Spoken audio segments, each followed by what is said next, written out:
Hello, and welcome to our next episode on the channel, which is about the difference between 4K and HD content. As you might have seen in the beginning, you saw the difference between, at first, 4K content on from a time lapse. This is HD content. And actually the difference between HD and 4K and whether it's noticeable from at least this viewing distance. It should be noted that in my living room, the distance from the TV to the couch is around 2 meter 20, which is about give or take 7 feet in American standards. And for me, sitting at this viewing position, 4K is actually visible, the difference between HD and 4K. It might not be visible on video, because my video records everything in 4K, so I'm not sure how sharp it is. But sitting from my couch, actually viewing at the TV, the difference between 4K and HD is actually clearly visible, which is for a large part odd because, as most people may know who have looked into TVs, is that many online TV reviewers like CNET and many other people are actually saying that 4K is mostly a gimmick and isn't very useful for a lot of people unless you have screens which get at 100 inches or more. But I viewed high quality HD content, so Netflix, Blu-ray, all these other types of images and videos in HD, and every time 4K seems to be sharper, much sharper than HD content, at least from this distance.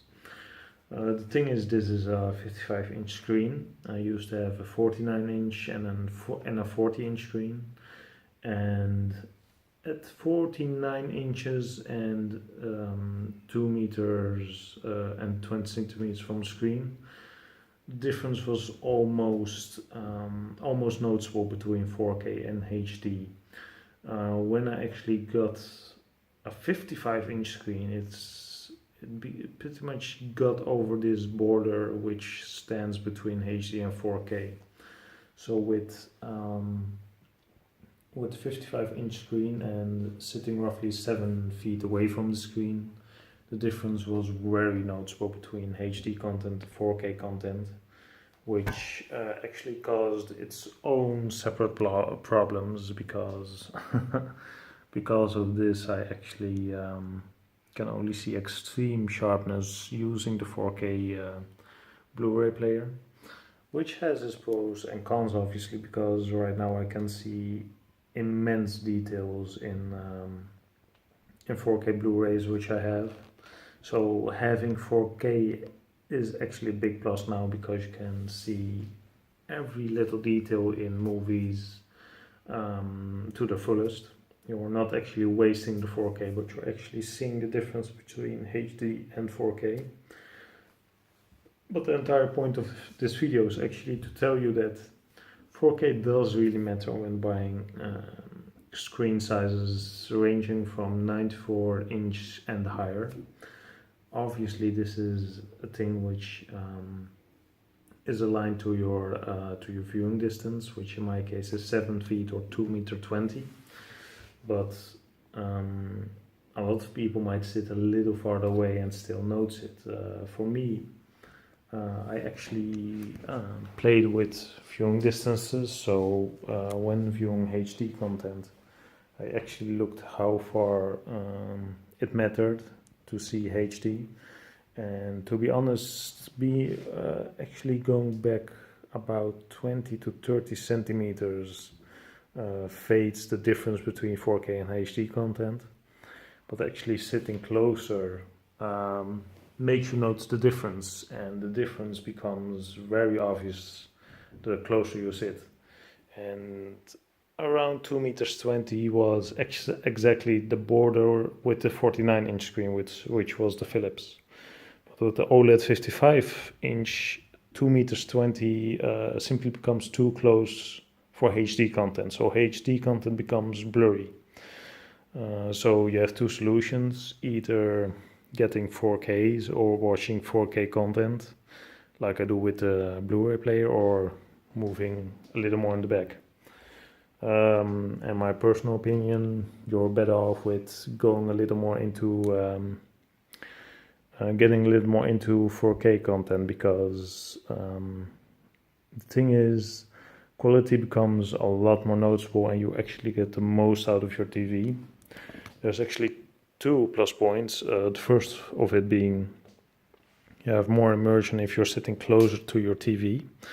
It used to be the case if you would actually push your couch close to the TV that things were going to get blurry. With 4K this isn't the issue. You can I can actually go all the way to where my table's standing and it's still pretty clear in 4K. And the second thing is you don't need a very big screen to have a lot of immersion, which you would have with HD. If you're going to sit closer, you're going to get the blurry image, so you move in the back. But as you can see, the screen actually becomes smaller the further away you sit. So if you're going to get a lot closer, you simply get a more immersive experience. You don't need a 100-inch screen if you're sitting up very close, as I'm doing. So this is the main reason for me to actually suggest that you should always try to go with 4K TV. They're becoming pretty cheap, and HD TVs do limit, especially the larger sizes, the 55-inch and the 65-inch. They limit your viewing distance. You cannot sit too close because otherwise images get blurry. So to conclude the video is that 4K isn't really a gimmick, as I found out in the past couple of days. Especially with the OLED, sharpness becomes a major issue. You want to view the best content on the best television, of course. So my advice, even with LCD TVs, is to always pick the 4K version, to simply not disable yourself from sitting a little bit close to the TV, which provides a lot more immersion. Because in my opinion, getting a 100-inch screen will either take a projector or a very expensive TV, and simply sitting closer to your TV can save a lot of money.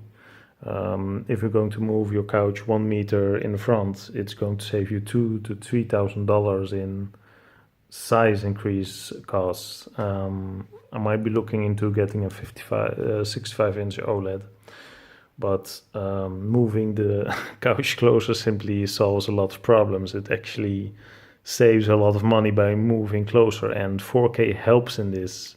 4K keeps the picture very sharp even though you're getting closer. So those are the main pros for 4K.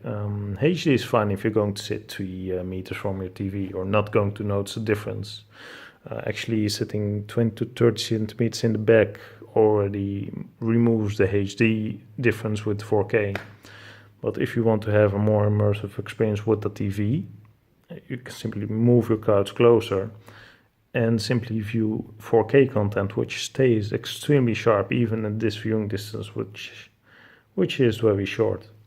So I hope you've enjoyed today's video. It was a short video about the difference between 4K and HD. And stay tuned for my next videos.